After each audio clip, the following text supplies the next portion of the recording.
In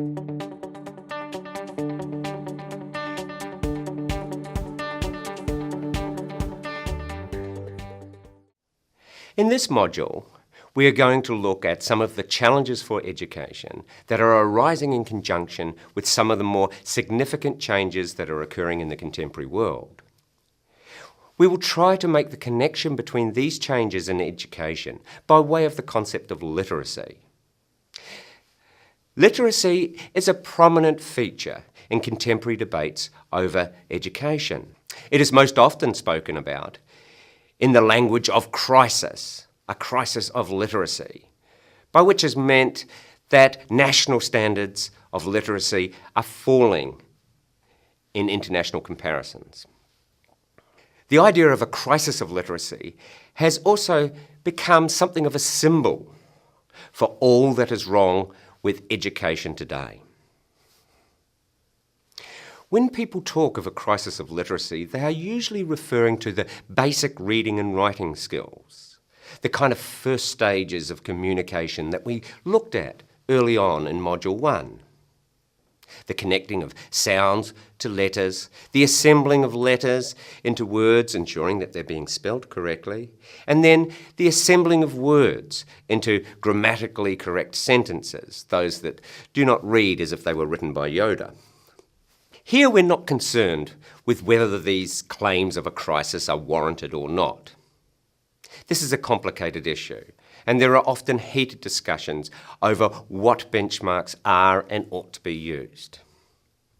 Rather, what we want to ask is this all there is to literacy? And are the basics sufficient in a world of constant change?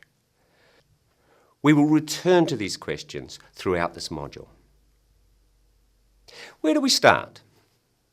Well, let me say from the outset that learning to read and write is important. The basics are important. We have a very good historical example of this. Prior to 1439, very few people could read. Books were very rare. They were either handwritten or printed by woodcuts, which was very time-consuming. One of the major groups of people in European society who could read were priests. They had a monopoly of interpretation over the Bible, and therefore that gave them great authority in the community. What happened in 1439? Well, a man named Gutenberg developed the printing press. He borrowed the idea of movable type from China and he adapted it to the phonetic alphabet. One of the first books he produced was the Bible. In a very short space of time, large numbers of people had their own Bible, they had learned to read, and they were starting to interpret it for themselves. This led, in turn, to the Protestant Reformation, the challenge to the authority of the Roman Catholic Church, the Catholic Counter-Reformation, wars, the formation of states, and, if Max Weber is correct, the emergence of capitalism. So the basics of learning to read are very important. But that's not all of the story. The basics are necessary, but not sufficient. When we read, we always read something.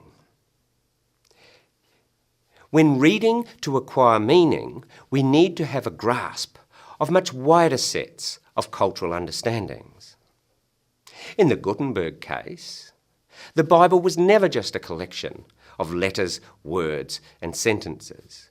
The Bible meant something in that given cultural context. It was considered the guide to a good life. And when these people read the Bible for themselves, came up with their own interpretations of what it was saying to them, this became a focal point for their frustrations with what they perceived to be the corruption and the excesses of the Roman Catholic Church. Similarly, the joke I made earlier about Yoda is only meaningful, but not necessarily any more funny, if one is familiar with the Star Wars movies.